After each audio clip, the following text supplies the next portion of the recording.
عليكم ورحمة الله وبركاته. شباب انا ناشد وزير الصحة انه يلاحظ هاي الحالة، انه هاي البنية شنو ذنبها هسه؟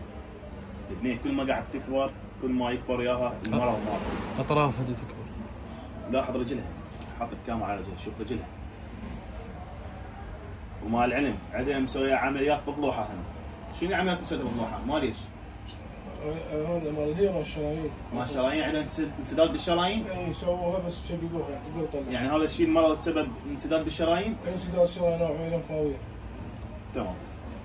وراح لوزارة الرعاية انه قالوا نشد له راتب يروح يومية وعايفينه، لا يشدوا لها راتب لا شيء. ايش قد عمرها؟ قد عمرها هي؟ 6 سنين. عمرها 6 سنوات. صفوا لي ان شاء الله نوصل صوتها. طالبين شتين. وطالبني مبلغ حوالي بالشتين. يعني انت يا وزير الصحة من يروح للمستشفى يقول تدفع على حسابك؟ هو ما عنده، هو رجال يشتغل عماله. ان شاء الله يلا ان شاء الله يوصل صوتك عماله.